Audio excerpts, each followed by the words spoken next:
Bienvenidos, queridos espectadores, un programa más de Historias de nuestros médicos. Un programa que lo que pretende es hacer un homenaje a nuestros doctores, las personas que nos cuidan, que nos escuchan, que nos miman, que nos quitan el dolor, que nos salvan la vida. Hoy tenemos con nosotros al doctor Luis Cabeza Osorio. Él es médico, él es internista, él es jefe de servicio de medicina interna del Henares y además es un gran profesor. Vamos a hablar muchas cosas de él y seguro que lo vamos a pasar genial. Pero antes le vamos a dedicar un poema.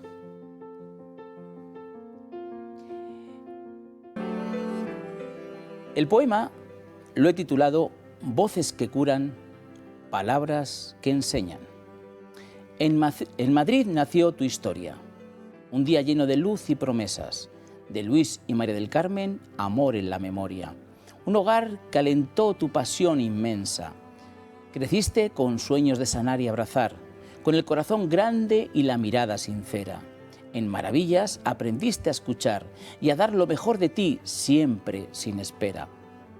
La Autónoma te dio alas de ciencia y saber, la Francisco de Vitoria fuerza para crecer y en la Católica de Murcia la brújula de guiar. Hoy, jefe en el Henares, donde brillas sin cesar. Pero tu vocación no se queda en tu bata blanca, es un fuego que late en tus manos y en tu voz.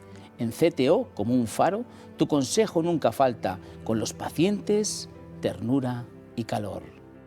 Porque un médico no solo cura el cuerpo, cura el alma, consuela y da esperanza, y tú, con humildad y entrega, te haces eterno, dejando huella profunda en cada confianza.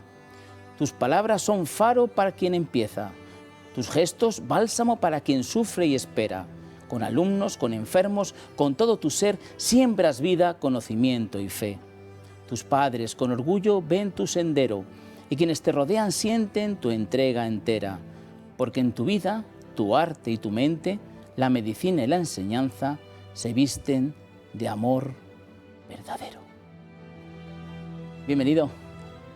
Muchas gracias. Abrumado desde el minuto uno. Espectacular este poema que resume muchas de mis vivencias y experiencias personales.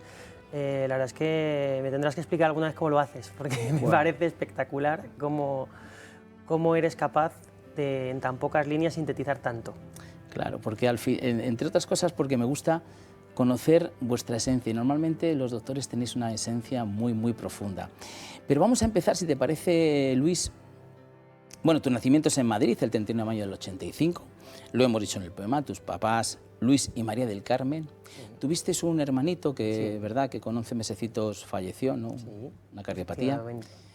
Sí. Pero a mí lo que más me ha sorprendido de ti desde que te conocí, en el sentido desde pequeñito, es que ningún médico en la familia, nada que ver con sanitario, y tú desde pequeño, que querías ser médico. Sin lugar a dudas. O sea, era no sé si una vocación desde el minuto uno, pero algo que notaba desde el principio. O sea, yo siempre, en todo momento, he querido dedicarme a la medicina, dedicarme a ayudar a la gente, a sanarla, como bien has dicho. Y yo creo que todos los niños, ¿no?, en algún momento de su vida pues quieren ser futbolista, quieren ser, pues si viene alguien a casa a arreglar algo, pues fontanero, o electricista, o jardinero, o autobusero, lo que fuera, pero yo a todo eso le añadía y médico. Me apetecía hacer cualquier cosa, pero siempre manteniéndolo de médico, y eso ha sido la constante, siempre ha estado ahí. Y es verdad lo que dices, que no ha habido vocaciones previas de ningún familiar que haya estado. Es verdad que ahora ya la siguiente generación pues tengo un primo fisioterapeuta, un primo enfermero, ya vamos ampliando la rama sanitaria por ese lado, pero es verdad que sí, que somos los primeros que nos decantamos por esto. Oye. Y oye, vamos a ir un poco al cole, si te parece. Nuestra Señora de las Maravillas. A ver, ¿qué recuerdos tienes de este colegio? Yo, si pienso en mi etapa escolar, pienso en felicidad. ¿Sí? Pienso en felicidad absoluta. O sea, yo siempre lo digo y siempre lo diré. Fui tremendamente feliz en el colegio. Me formaron muy bien, tanto a nivel personal como a nivel académico y en valores. O sea, siempre lo digo cuando tenga hijos, no tengo a día de hoy hijos, pero cuando tenga hijos me encantaría que fueran a este colegio, porque porque te enseña en todos los ámbitos de la vida, no solamente se centra en un aspecto teórico ni en un aspecto solamente academicista, sino que instruyen valores, te instruyen forma de hacer las cosas y cómo encarar la vida, ¿no? De hecho, en el mismo lema del colegio, que es a la luz de la verdad, pues yo creo que ya dice mucho de cómo... A la luz de la verdad. A la luz de la verdad. Es el lema, bueno, está en latín en el escudo del colegio, pero Ad Veritatis Lumen es el lema del colegio. Yo creo que es una forma de vida tremendamente cautivadora, ¿no? Que la verdad sea lo que te guíe y sea lo que te haga ir cada día mejorando. Entonces, mi etapa escolar tremendamente feliz, evidentemente con mucha exigencia también académica, mucho tiempo estudiando, muchos sacrificios para poder acceder luego a estudiar medicina, pero repetiría y volvería atrás sin ninguna duda y querría volver a hacerlo allí. ¿Algún deporte te gustaba? O... Sí. A ver, aparte del fútbol, que yo creo que a muchos no nos gusta, en el colegio estuve durante más de 10 años jugando al balonmano. Estuve en el equipo de balonmano y estuve jugando ahí durante más de 10 años y la verdad es que deportes de equipo es algo que siempre es muy recomendable, ¿no? Para un niño, sea el que sea, baloncesto, fútbol, balonmano o el que sea, son deportes tremendamente importantes para forjar el trabajo en equipo, carácter, sacrificio, saber que en un momento te toca trabajar para que el de al lado pueda descansar un poco y otras veces será al contrario, y todo eso la verdad es que luego te ayuda a posteriori en la vida, y el deporte que más practiqué fue balonmano. Es verdad que luego por la facultad y incompatibilidades tuve que dejarlo a posteriori, pero sí. Y fíjate que yo creo, el fútbol, que es el deporte por excelencia, ¿no? Que más hacemos los niños, ¿no? Pero como ya está en un nivel, ¿no? que está tan, no sé si es tan comercial o está impregnado de muchas cosas, tú ves, vas a ver a lo mejor chavalitos hoy en día, fútbol, y ya ves pues, que ha influido mucho el tema de los grandes futbolistas con ellos, pero sin embargo en deportes que yo nunca he jugado, por ejemplo balonmano, lo he probado pero nunca he jugado, yo creo que ahí está más la esencia, ¿no? Del equipo, porque ahí no tienes esa comparativa de que quiero ser el mejor y ganarme la vida en esto, ¿no? Sino es más el compañerismo. Es más complicado ganarte la vida como jugador de balonmano, es verdad que la élite vive de eso, pero en el fútbol es más llamativo. Yo que pues ahora mi ahijado, que juega en un equipo de fútbol y que sí que de vez en cuando puedo me acerco a verle y demás, pues sí que ves que ese espíritu se siga manteniendo, ¿no? Ese espíritu de equipo, que yo creo que en todos los deportes es en común, pero probablemente cuando juegas un deporte que en España no es tan mayoritario como el fútbol, tienes más esa sensación de pertenencia, ¿no? No, yo soy de balonmano, yo soy de baloncesto, yo soy de voleibol, es como un poco diferente. Y, Luis, cuando tú a tus padres le dices que quieres ser médico, a lo mejor querían que fueras otra cosa o dijeron, no me parece... A ver, mis padres yo creo que estuvieron encantados desde el minuto uno que les dije que quería ser médico. Siempre me planteaban que si no tenía un plan B, oye Luis, y si no sale lo de medicina, pues porque... Claro, porque entonces no la selectividad, salir, cuando yo hice esto, pues es que claro, a ver si no te va a dar la nota, tal, ¿cuál es tu plan B? Y digo, es que mi plan B es médico, y mi plan C es médico, y mi plan D es médico. Porque la otra cosa que me gustaba de pequeño era ser piloto, pero soy tremendamente miope, así que ahí lo tenía bastante más complicado.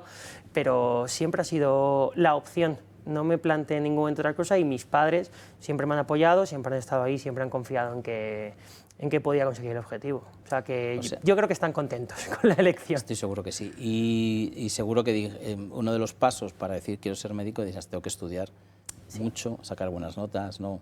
Era algo que tenías que asumir, porque si no, claro, eso es imposible, ser médico. Estamos en una realidad que es innegable, ¿no? O sea, si miras las notas de las carreras más demandadas en los últimos años, pues es que medicina, si no es la más demandada, pues la segunda, y por el número de plazas que ofertas, igual a duda el ratio es el más alto que vamos a encontrarnos. Cuando yo hice hace ya unos cuantos años, no vamos a precisar cuántos, la carrera pues seguía siendo, yo creo que la más demandada, no con los ratios ahora de 14, 13 y pico que hay que hacer, pero sí seguía siendo con unos ratios tremendamente exigentes para un alumno de bachillerato. Entonces sí que supone y sí que está implícito que si quieres dedicarte a formarte como médico, ya no digo a ser médico, sino a formarte como médico y ver si ese es tu camino vital, tienes que poner toda la carne en el asador desde el principio, tienes que desde bachillerato empezar a apostar por esa realidad, dedicarle muchas horas y buscar que ese sueño pues acabe cumpliéndose. Y entras en medicina, eres capaz de sacar la nota de corte suficiente y además entras, yo creo que en la que estaría más alta, que es la autónoma, ¿no? Pues no te sé decir no si sé era la más alta o no era la más andaban. alta, la verdad, entré en la autónoma, que era mi primera elección, es donde quería formarme inicialmente, entonces, bueno, pues lo conseguí y la verdad es que fueron 6 años también duros, dejémoslo ahí. Sabemos que la carrera de medicina es una carrera que exige mucho compromiso a múltiples niveles, porque no solamente es un compromiso formativo teórico, sino que implica tratar con pacientes, hacer prácticas en hospital, ver si eso realmente va contigo, si eres más quirúrgico o eres más médico, si te tira más el aspecto más infantil o tratamiento de adultos, si tienes unas inquietudes más científicas o más clínicas en ese sentido, y tienes que ir redescubriendo muchas cosas a medida que vas haciendo la carrera para luego elegir la especialidad que más se adecue a tu forma de ser, a tu forma de entender la medicina o a tu forma de trabajar en el día a día. Claro, porque es que además medicina es una carrera que entre un cirujano y un psiquiatra... Hay un abismo. ¿Qué tienen que ver? O sea, Hay un abismo. Pues son médicos, sí, pero... Son los dos médicos y enfocan a los pacientes de forma diametralmente opuesta. Y tienen unas habilidades que son diametralmente diferentes. El psiquiatra va a trabajar sobre todo con la palabra, con el razonamiento, con la conversación. El cirujano tiene un aspecto más técnico, más manual, más de procedimientos quirúrgicos concretos. Pues claro, son espectros muy distintos de un mismo campo, que es la medicina, y todos somos médicos y todos hemos estudiado de la misma matriz, que es la facultad, pero nos diferenciamos y mucho, como es evidente para cualquiera que haya ido a cualquier ámbito sanitario, que la forma de proceder de un médico que se dedica al ámbito quirúrgico es diferente de la del clínico, que es diferente que la del psiquiatra, que es diferente que la del pediatra. Está claramente diferenciado los diferentes patrones, yo creo que hasta de personalidad, de los que estamos ahí claro. introducidos, sí. Y además yo creo que desde el principio ya, hombre, alguno a lo mejor no tiene muy claro, pero desde el principio, por ejemplo, el tema de decir yo quiero hacer cirugía o yo no quiero hacer cirugía, yo creo que es de los primeros, ¿no? Sí. Los primeros pasos que das, tengo que ¿no? reconocer que eso lo descubrí muy pronto. Descubrí que el ámbito quirúrgico no era el mío. También reconozco que la habilidad manual no es mi mayor virtud, dejémoslo ahí. Entonces, aunque luego tuve algún conato ahí finalmente de plantearme alguna cosa neuroquirúrgica en algún momento dado, pero el sentido común primó y me dediqué más a la bata blanca, que es más mi estilo de trabajar, más hablar con el paciente, más día a día en la clínica, la consulta, hospitalización, es más mi forma de ayudar en este sentido. Aunque luego hablaremos, Luis, largo y tendido en la segunda parte de la entrevista de lo que haces, aparte de la parte médica, sino todo lo que haces en formación, ¿no? Que es súper interesante. Cuando tú estás estudiando la carrera de medicina con tus estudiantes alrededor, se dice que en medicina hay bastante competitividad, que a veces no es sana. ¿Qué me refiero? Pues oye, que empecéis una carrera en el momento que empecéis la carrera, valga la redundancia, de a ver qué MIR voy a sacar, qué MIR no voy a sacar, pero no es que los dos podamos hacer el MIR que queremos, no, es que a lo mejor uno se queda fuera. Entonces, eso lo viviste tú, porque actualmente se dice que, por ejemplo, hay universidades donde incluso los compañeros te dan los apuntes mal, ¿no? Sí, bueno, ese mito siempre ha existido, que te lo dan en un bolígrafo que no se puede fotocopiar en aquel entonces porque no se veía bien y tal. A ver, yo creo que todo hasta cierto punto es positivo. Es decir, la competitividad es mala como concepto, no tiene por qué. La competitividad es una forma también de retarte. Es decir, oye, si mi compañero de al lado es capaz de llegar hasta aquí, ¿por qué yo no voy a ser capaz de llegar hasta ahí? Si es capaz de saber entender cómo funciona este metabolismo o esta ruta metabólica o conocer las partes anatómicas o la fisiopatogenia de las enfermedades, yo puedo hacer lo mismo. Entonces, una competitividad hasta cierto punto sana, a mí me parece tremendamente útil porque te ayuda a ser mejor. Yo creo que si te rodeas de gente que es igual de buena que tú o mejor, al final acabas mejorando. La competitividad, cuando va a lastrar a los demás, como decíamos, los apuntes mal dados o lo que te comentaba de que no se puedan fotocopiar, pues bueno, ahí ya sí que podemos entrar en que pues, esa es gente igual con la que no es bueno compartir. Pero una competitividad a mí me parece razonablemente útil. Una pregunta, no lleva trampa, ¿eh? Vale. ¿El que mejor nota saca es el mejor médico? No. No, ni ninguna trampa. Soy una persona que cree absolutamente en eso. La medicina es mucho más que la teoría. La medicina es la profesión humanista por antonomasia. Tenemos que cuidar, acompañar y consolar. Son tres cosas que tenemos que hacer y cuando no puedas curar, pues tendrás que acompañar y tendrás que consolar.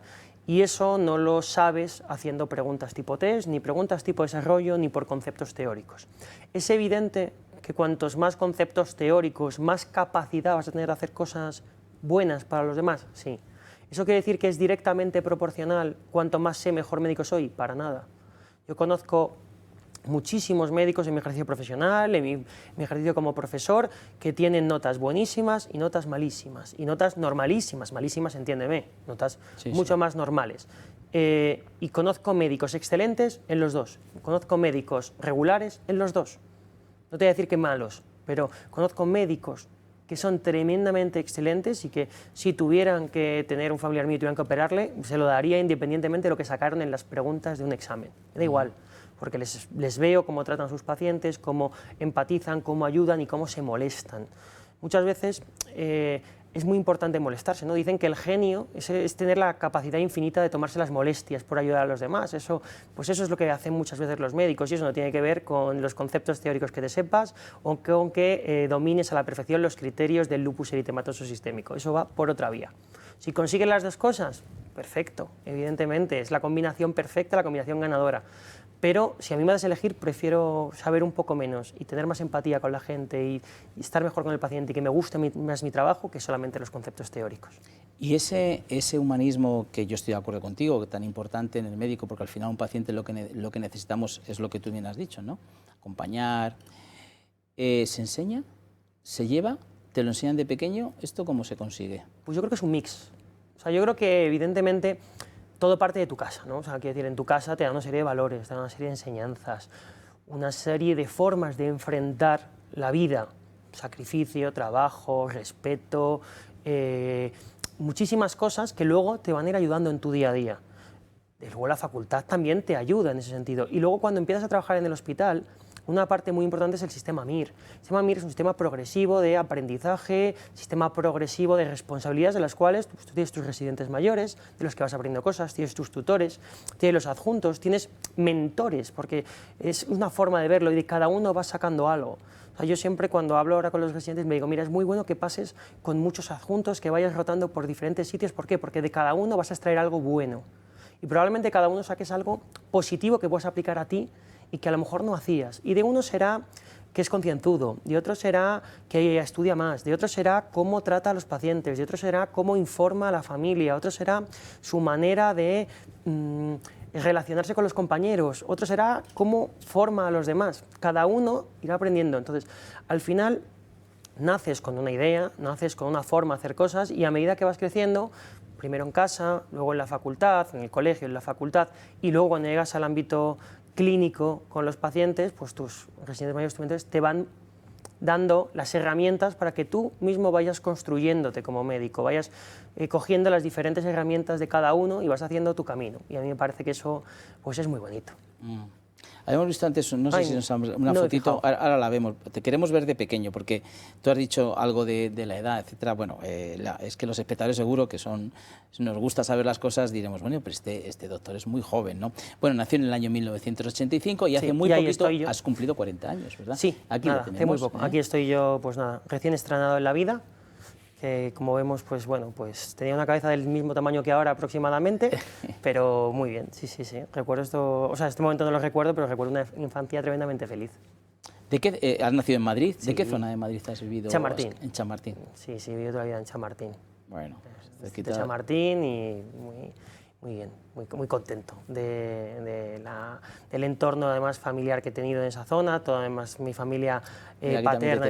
Ahí estoy, esto es en una casa que tenían mis abuelos maternos en Seseña y ahí estoy de... Estos cacharritos, que al verlo me acuerdo, yo con mis niñas que tuve mellizas, eran súper cómodos porque nos dejaban... Se mueven solo y, claro, te entretienes el niño un poco. Madre mía, ahí se quedaba... Sí. La verdad es que tengo cara de felicidad ahí, tengo cara de estar pasándomelo bien sin más allá de un peto probablemente, o sea, que bien. Sí.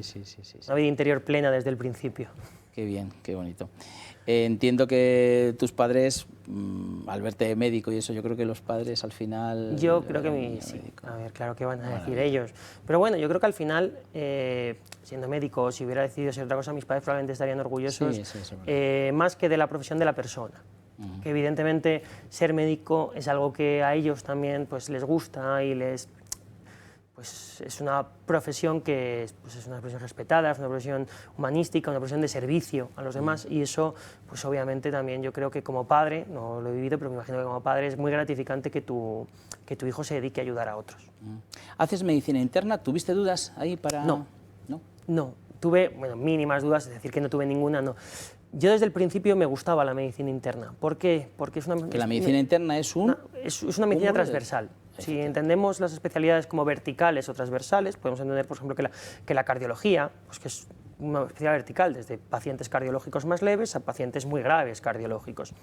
Pero especialidades transversales puras, por decirlo de alguna manera, luego que nadie que entienda esto a nivel docente, tenemos la medicina familiar y comunitaria, la medicina interna y la medicina intensiva. Son las tres especialidades más transversales que nos podemos encontrar en el sistema sanitario.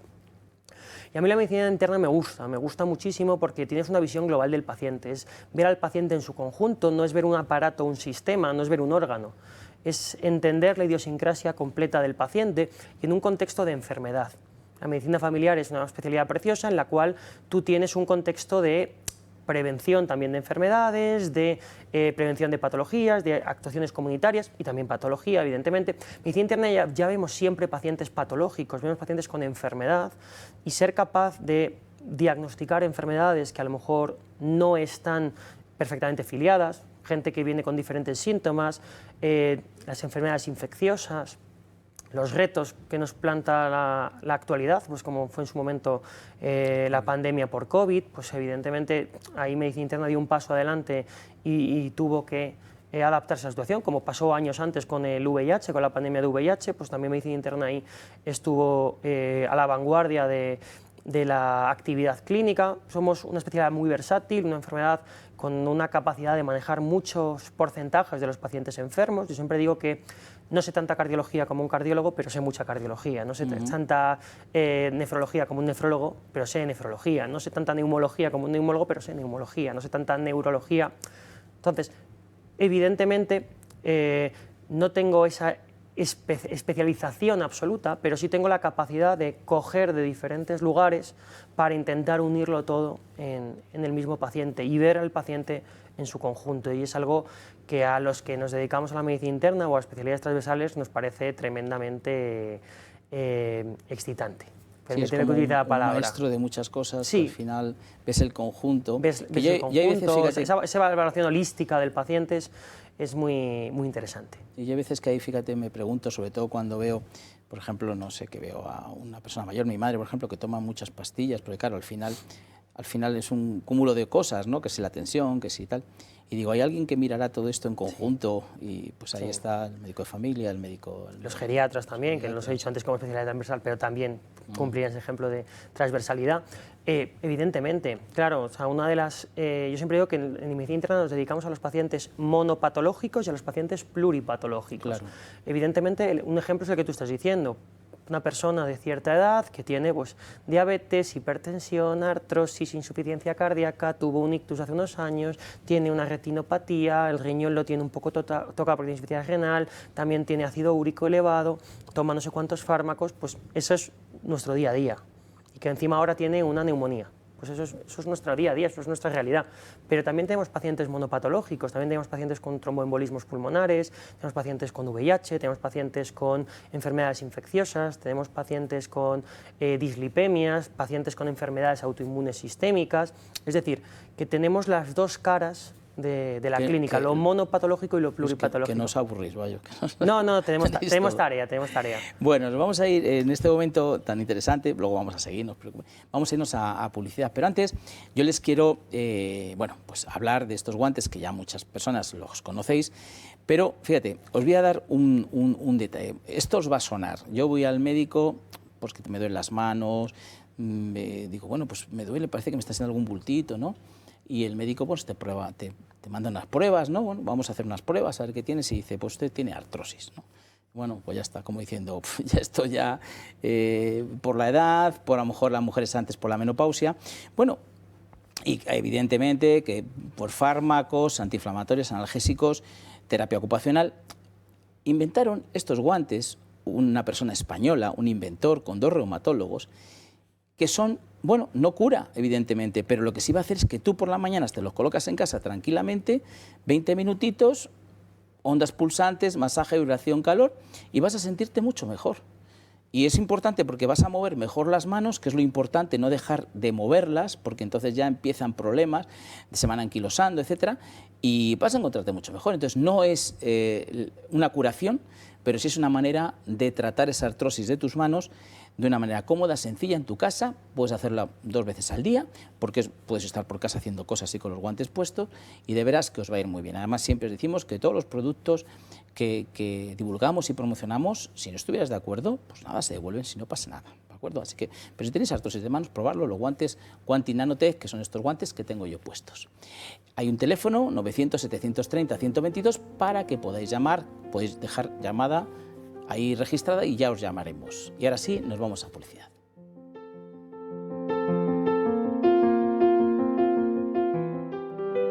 Las enfermedades cardiovasculares causan 18 millones de muertes al año en el mundo. En nuestro país, anualmente se producen más de 50.000 paradas cardíacas, 30.000 fuera de los hospitales, en nuestros propios domicilios.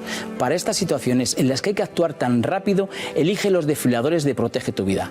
Fáciles de utilizar porque son muy intuitivos y son nuestros mejores aliados. Nos permiten salvar nuestro corazón y no dañar el cerebro en estos primeros minutos vitales.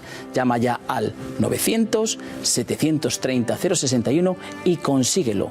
Protege tu vida y la de las personas que más quieres.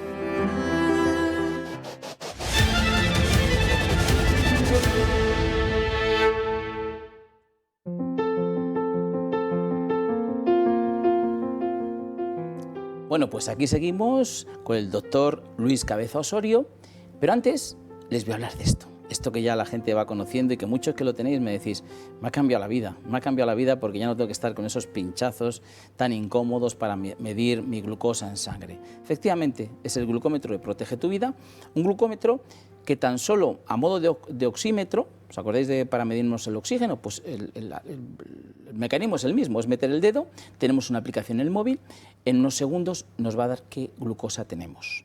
¿Por qué es bueno esto? En primer lugar, porque me evito pincharme. Esto hace que me evite un dolor. Esto hace que evite que pinchándome muchas veces al final se genera callo, genera insensibilidad, en las yemas de los dedos. Bueno, una serie de circunstancias que lo que hace un diabético, sobre todo el tipo 2, que es el que más se encarga de pincharse y de medirse el azúcar, pues a veces deja de hacerlo o no lo hace las veces que es suficiente. Los médicos nos dicen, una diabetes bien controlada no da ningún problema. ¿Por qué? Porque al final el cuerpo no sabe que eres diabético. Si tú el azúcar lo mantienes bien, ningún órgano se va a dañar. Ahora, mal controlada sí que da problemas. Riñón, vista, corazón, circulación, a veces esa úlcera que no se cura. Bueno, vamos a controlarlo bien con este glucómetro, sin pinchazos, sin dolor.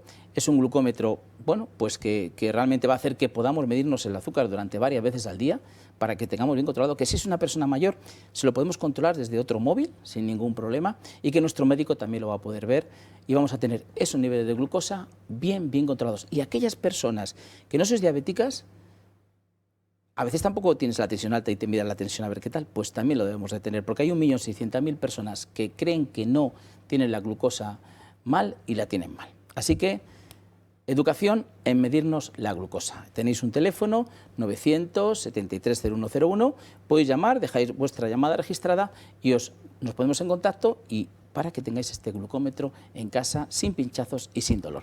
Y ya sí, nos vamos con el doctor Luis Cabeza Osorio, nos hemos quedado en la Universidad Autónoma, haces la licenciatura y haces el doctorado, el MIR, de Medicina Interna en la Universidad Francisco de Vitoria. Bueno, hago la residencia en el Hospital Universitario de Lenares y el doctorado me lo saco por la Universidad Francisco de Vitoria. Entonces, sí, perdón. ¿Alguna diferencia o todos siguen? Bueno, todo va siguiendo, yo creo que las cosas van surgiendo poco a poco, ¿no? O sea, evidentemente hice el examen MIR, me preparé, pues, evidentemente de forma concienzuda, otro de esos momentos, ¿no?, en los que hay que hacer un extra de esfuerzo, de sacrificio y conseguir la plaza que tanto ansías, que tiene que ver con lo que hablábamos antes, ¿no? El número 1 de MIR no es el mejor médico, tampoco va a ser peor, sino simplemente la medicina no se mide por el número de orden que quedas en el examen MIR, y pude elegir la plaza que quería en el hospital que quería. Y mi elección fue irme a hacer medicina interna, que era la especialidad que me gustaba, al Hospital Universitario de Lenares, en Coslada, que es donde quería estar, porque cuando fui a verlo me encontré un grupo humano y de internistas que me parecía el mejor sitio en el que podía estar. Aquí tenemos el equipo. Ahí, equipo, sí, esa ¿verdad? justo es una foto de la despedida del que era nuestro jefe de servicio, el doctor Regino Serrano, el día que él se jubilaba, y la verdad es que ahí estamos, pues, prácticamente todos los miembros del servicio. Pues, bueno, pues, ¿Y te quedaste tú? después de que se fuera el doctor Serrano me ofrecieron a mí la jefatura y ya me quedé de jefe de servicio a partir de ese momento. Además, yo creo que un hospital como Lenares, que bueno, es un hospital medio, no es de los grandes, ni el servicio de medicina interna será como el mayor, ¿no? En hospitales de eso, de mediano tamaño, ¿no? Somos un hospital que, bueno, pues que probablemente lo pongas en el contexto de Madrid, donde hay grandes hospitales como, no me quiero dejar ninguno, 12 de octubre, Marañón, Ramón y Cajal, La Paz, Clínico, son hospitales enormes, son hospitales con muchísimas camas instaladas, pues nuestro hospital sea considerado pequeño. En otro contexto probablemente sea un hospital de 250 camas, en el que, pues, bueno, pues somos un hospital de razonable tamaño. Y en hospitales como el mío la medicina interna tiene un peso específico muy importante. Muy importante. Haces ahí gestión y planificación de centros en la Universidad Católica de Murcia. ¿Qué te llama a ti para decir gestionar un centro? ¿Por qué? ¿De dónde te viene? Reconozco que en esto debo ser un poco extraño, porque normalmente los internistas somos gente que nos gusta la clínica, pero no nos gusta la gestión. Y yo creo que una de las cosas más importantes, sobre todo en el sistema público de salud que tenemos, es que tenemos que ser buenos gestores de los recursos, porque si no gestionamos bien lo que tenemos, probablemente se nos acabe, y tenemos que ser capaces de gestionar los recursos para que todo el mundo tenga igualdad de oportunidades de acceder a la mejor asistencia sanitaria, y de ahí quizás me viene esa parte más gestora que también me interesa, y por eso, pues, bueno, me decidí a hacer ese máster que lo hice con la Academia CTO y la Universidad Católica de Murcia, por el cual, pues, bueno, pues, es un primer punto de partida para intentar aprender a entender cómo funciona la gestión clínica, la gestión hospitalaria, por qué es importante esa parte dentro de nuestro día a día. Y eso me llevó a posteriormente hacer el doctorado, que hice un doctorado también sobre gestión clínica y gestión asistencial en la Francisco de Vitoria, y que pude presentar en 2021. No, 2022, si no lo digo mal. Además, yo creo, y no sé, me imagino que estarás conmigo, que cuando tú vas a gestionar un hospital, aunque no es lo mismo que gestionar un hotel, por decir algo, ¿no? Hay una parte... Es mucho más complejo gestionar un hospital. Por eso, y hay una parte económica que sí que tienes, pero al final yo creo que los gestores de todo lo que sea sanitario deben de ser médicos, porque las decisiones que hay que... O sea, un gestor puramente financiero, pues evidentemente va a mirar por la parte económica, pero el médico sabe dónde puede, evidentemente, lo digo a lo mejor, pues hay que hacer aquí una resonancia o no hay que hacerla, ¿no? Sabiendo lo que va, pero hay que hacerla, no hay que dejar de hacerla porque cueste dinero, ¿no?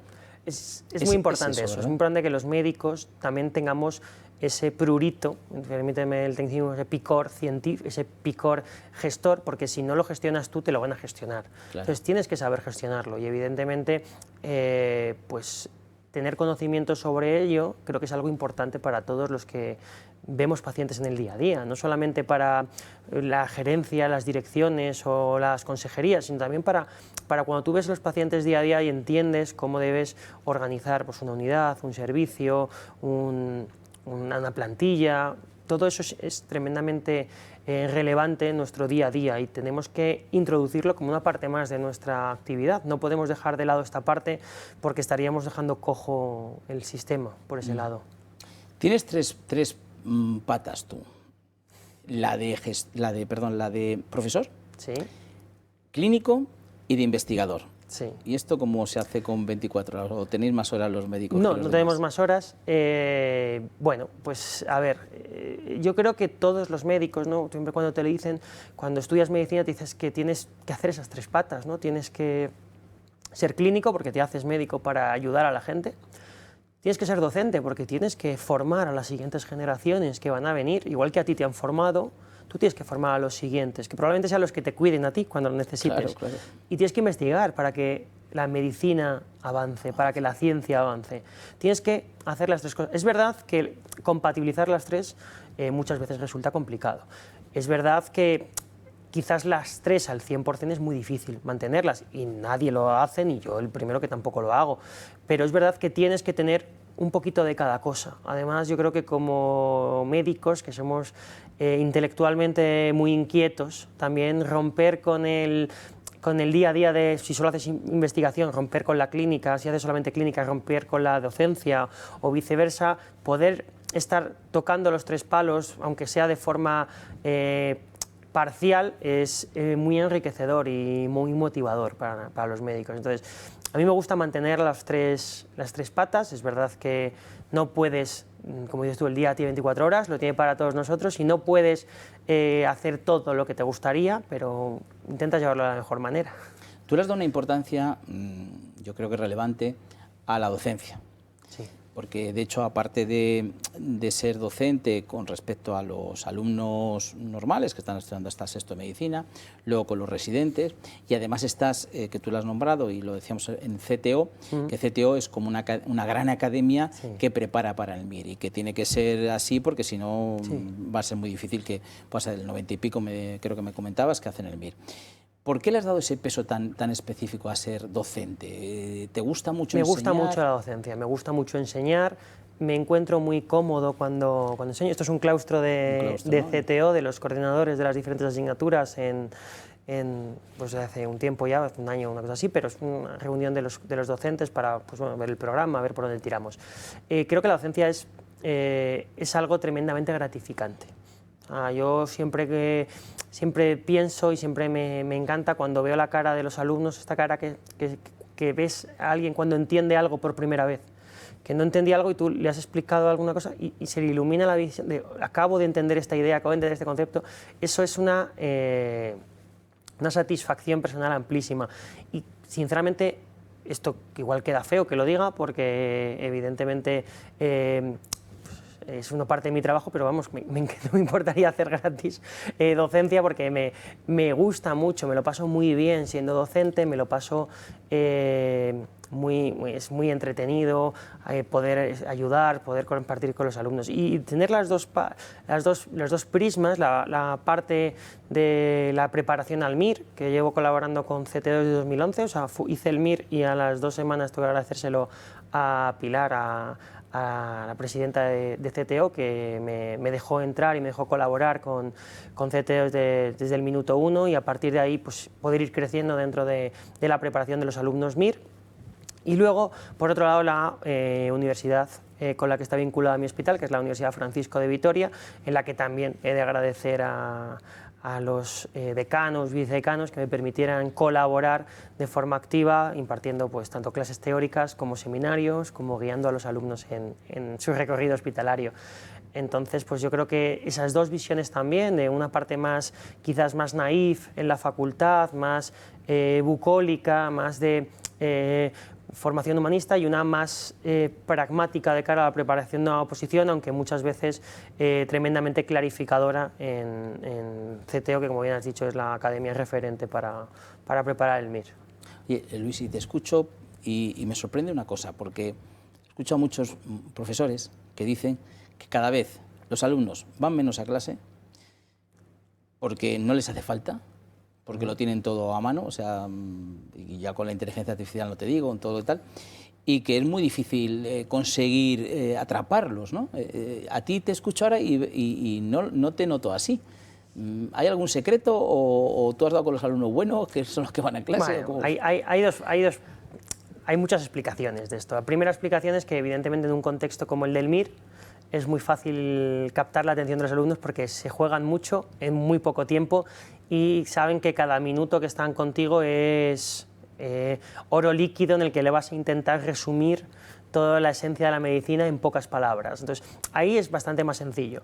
En la facultad resulta más complicado, claro, porque son alumnos más jóvenes que pues, probablemente tienen otras distracciones diferentes, pero creo que el gran reto que tenemos es el que tú decías, la inteligencia artificial, todo es accesible por Internet. Entonces, quizás los que damos clase tenemos que plantearnos que tenemos que ofrecer algo diferente a lo que te puede ofrecer una IA, a lo que te puede ofrecer unos apuntes. Tienes que aportar experiencias personales, tienes que aportar historias, tienes que aportar algo diferencial y que escucharte no sea solamente transmitir conocimientos teóricos, sino cómo esos conocimientos se aplican a la vida, a ese día a día, cómo les va a ser útil esa idea.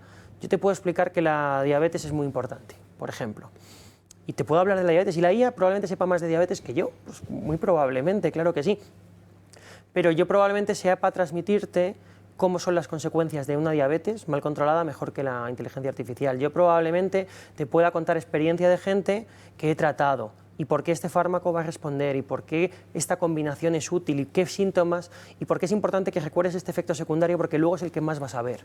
Eso no te lo van a resaltar en los apuntes que fotocopies, ni te lo va a dar el pendrive mágico de resúmenes, ni la inteligencia artificial.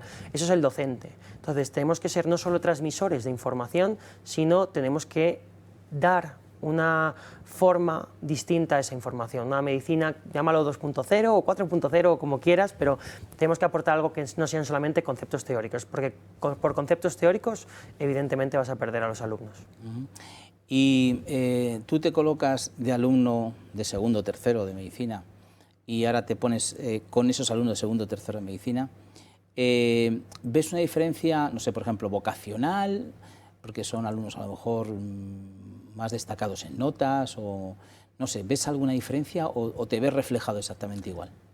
Yo creo que en gran medida me veo reflejado. Evidentemente la sociedad ha cambiado y ha evolucionado en los últimos pues 15 años, ¿vale? Si me comparo con ese momento. Ha evolucionado sin lugar a dudas y hay determinados patrones que han cambiado. Y eso no verlo es negar la realidad. Pues ahora existe una tendencia a la inmediatez que quizás entonces no se tenía, porque ahora, pues bueno, si es más de 140 caracteres no lo leo, si es un vídeo de más de 30 segundos hago scroll infinito. Captar la atención es muy complicado y probablemente, yo lo digo, si a mí me hubiera tocado estudiar medicina ahora, me hubiera resultado mucho más difícil, porque las distracciones y el entorno es mucho mayor. Entonces, conseguirlo igual es más complicado y es más meritorio en algunos sentidos. Me siento en gran medida identificado porque la vocación sigue estando y aunque justificarlo todo por la vocación es algo tremendamente peligroso, pero sí que la vocación debe ser una parte importante y sigue estando en los alumnos de medicina. ¿Tú la sigues viendo la vocación? Sigo viendo la vocación, sigo viendo el interés, sigo viendo las ganas de ayudar y eso, más que en la clase teórica, se ve cuando ven a rotar al hospital, cuando van contigo a pasar planta o a pasar consulta, cómo le dan vueltas al paciente, cómo te preguntan cuando el paciente sale, cómo se quedan hasta cierto punto tocados cuando tienen que vivir momentos duros, porque en medicina, por desgracia, no siempre vamos a dar buenas noticias, no siempre contamos cosas buenas, nos tenemos que enfrentar a conversaciones muy complicadas y ves cómo el alumno, si no tienes vocación, si no tienes pasión por eso, se lleva muy mal. Esa parte sí que veo yo que es el predicar con el ejemplo, ¿no? El que ellos te vean cómo tratas a un familiar, cómo tratas al paciente, cómo tratas, eso no te lo va a decir por muy buenas notas que saques. Eso es una parte que tiene que enseñar. Además, yo creo que en tu caso, claro, tú eres muy joven hablando como médico, ¿no? Porque, claro, a lo mejor, no sé, un médico de 60 años que ya hay una diferencia de 20 con respecto a ti, o sea, ya han pasado ahí generaciones que a lo mejor les cuesta más entenderlos. Tú todavía estás en un proceso que prácticamente los entiendes todo porque no ha habido un cambio tecnológico tan Espero potente, que me dure, ¿no?, esa Ah. capacidad, pero que evidentemente Claro. es así. Cuanto más generaciones pasan entre medias, más cuesta entender determinadas cosas porque hay choques culturales, pero que no solamente se ven en medicina, se ven en todo, se ven en cualquier profesión, probablemente también encontremos estos choques. En medicina a lo mejor son incluso menos palpables que en otras cosas porque somos un núcleo que partimos de determinadas premisas muy similares todos. Oye, ahora que he dicho de joven, ¿Has tenido alguna vez esa sensación de que como eres joven y sigues siéndolo, pero... Me gusta que digas eso. Es que es verdad, ¿no? Es que algún paciente te viera como diciendo, este no, que venga otro médico más... Pues la verdad es que nunca he tenido esa percepción. Siempre he tenido el miedo a que me pase eso, o un poco la precaución, porque yo lo entiendo, que puede pasar y que es algo hasta cierto punto comprensible. Pues claro, pues a lo mejor una persona de 80 años está acostumbrada a que le trate un médico pues que a lo mejor peine canas o que tenga un bagaje profesional más alto, y pues a lo mejor llegas y te encuentras a un doctor, una doctora pues que tiene 25, 30 años, y ese salto pues también el paciente a lo mejor también le choca un poco. Personalmente no lo he vivido, es verdad que sí que tengo compañeros y compañeras que han tenido algunos momentos de dificultad en ese sentido, pero yo creo que la bata o el pijama del hospital te da como una especie de empaque que te da una serenidad, te da una solemnidad probablemente al ponértelo, que hace que los pacientes respeten ese símbolo. Y a nivel de compañeros, porque a lo mejor tienes compañeros, o sea, tú tienes la responsabilidad de un servicio y a lo mejor algunos de los médicos que hay son mayores que tú. ¿Ahí ha habido algún problema? La verdad es que sí hay médicos mayores que yo en el servicio, pero la verdad es que la convivencia y la actividad diaria es buenísima, es que no puedo decir otra cosa. No sé si es que he tenido una suerte increíble a la hora de tener los compañeros que tengo, porque a muchos de ellos me considero compañeros. Yo sí te lo voy a decir. Y amigos. Yo sí te lo voy a decir lo que es. ¿El qué? Liderazgo. No. Sí. Yo creo que cuando tú dices, oye, toda esta gente, qué bien, que me han tocado los mejores. No es que te han tocado los mejores, es que los has hecho buenos. No, pero muchos estaban allí cuando llegué y yo les conozco a todos desde hace muchos años y son tremendos profesionales y, lo más importante, tremendas personas. O sea, yo siempre digo que cuando tú estás ante un equipo de trabajo, ser técnicamente bueno es muy importante, pero el 90% de lo que tú quieres de alguien que trabaje contigo, ¿qué es? Pues que le guste su trabajo, que te trate bien, que llegue a su hora, que respete a los pacientes, que sea buen compañero, que, pues claro, y eso no va con ser médico, eso va con ser buena persona y con tener buenas personas alrededor. Y estoy rodeado de ellas. Y hablando de buenas personas, vamos a ver buenas personas ahora. Porque vamos a ver a la familia, vamos a ver algunas fotitos que ya estábamos deseando verlas. Bueno, venga, cuéntanos. Bueno, pues esta es foto familiar en mi casa esto es en casa de mis padres, están mis padres, está la hermana de mi madre, mi tía, mis abuelos maternos, mi prima, pues una foto familiar, no recuerdo exactamente el momento, yo creo que debía ser algún cumpleaños o alguna cosa así, ya desde hace unos años, y esto yo creo que no había empezado ni la carrera cuando había empezado esta foto, o sea, ya hace unos cuantos años. Vamos a ver otra. La verdad. Esto de ver fotos es como coges el álbum. Sí, la verdad es que, bueno, pues estas vacaciones familiares con mis primos, con mis tíos, como el gemelo de mi padre, con unos primos de mi madre también con los que tenemos buena relación, y que, bueno, pues que hemos hecho viajes juntos, que hemos compartido muchos momentos, muchos veranos, muchas confesiones. Luis, ¿eres el médico de la familia? Soy el médico y quiero serlo mucho tiempo. Me encanta serlo. O sea, no me importaría para nada tener compañeros, más compañeros médicos de la familia. Por suerte tengo, lo que te decía antes, un primo enfermero y un primo fisio que también se dedican al tema sanitario, y entre los tres ya que nos complementamos. Pero me refiero que siempre que hay alguna cosa... Sí, claro. Y yo feliz de hacerlo. ¿Con tus padres, imagino? Con mis padres, sí. Estos son mis padres, que ya los he nombrado antes, Mari Carmen y Luis. Y bueno, la verdad es que esta foto salimos muy bien. No voy a decir nada, parece que la he seleccionado yo, igual que por otras a lo mejor se enfadan, por esta creo que les gustará. Esta les va a gustar. Sí, la verdad es que... Y también eres médico seguro de los vecinos. O sea, es que cuando se sabe de los que un vecinos médico... y de los amigos, que aquí están, pues bueno, mis amigos del colegio. Estos son amigos del colegio desde los 10, 12 años, amigos y seguimos juntos. ¿Alguno médico no salió? No, un farmacéutico y 2 ingenieros en esa foto. Pues no está mal, ¿eh? Así que no, bien. Buen colegio, buen grupete de amigos.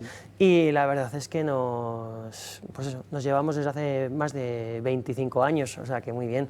Con tus Está con mis padres hace 2 días, literalmente, porque cumplí los 40, como has dicho hace un ratito.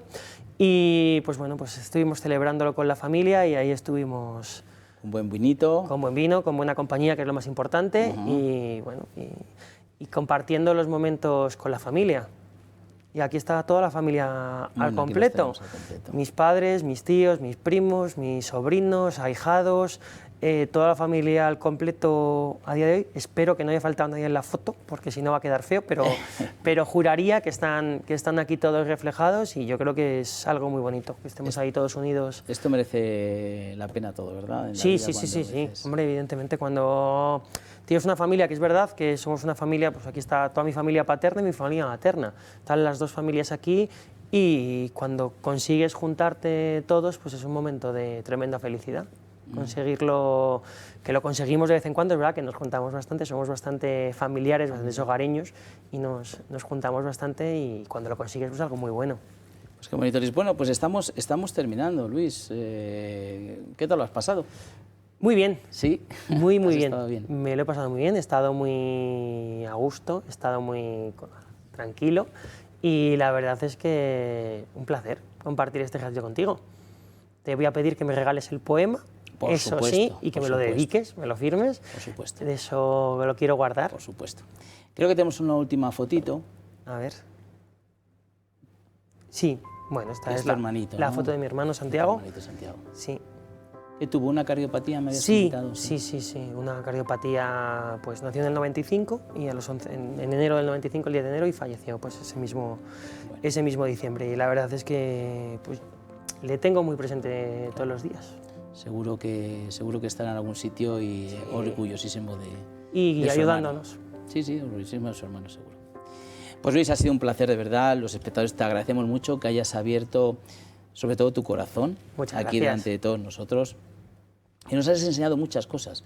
Yo estoy seguro que esto va a haber varios futuros médicos que van a ver esta entrevista. Pues ojalá y que la vocación y sus ganas de ayudar a los demás les guíe. Si ha valido para que una sola persona que lo vea quiera dedicarse a la medicina, habrá sido un éxito absoluto. Yo a la primera que se voy a poner es a mi hija, Bueno. que ya te he comentado que está en primer bachiller, va a empezar segundo y quiere ser médico, y va a ser la primera, Muy porque sí es verdad que es duro, yo digo es duro porque yo os conozco ya a muchos y todos, si hay algo que tenéis en común, es esa vocación, ese trabajo, esa dedicación, ese cuando los demás están divirtiéndose, vosotros estudiando, pero que luego irradiáis felicidad, irradiáis estar bien en la vida, es decir, el sentiros orgullosos. Vale la pena. Y eso vale la pena. Vale la pena. O sea, poder dedicarte a lo que te gusta durante todo tu ejercicio profesional es una suerte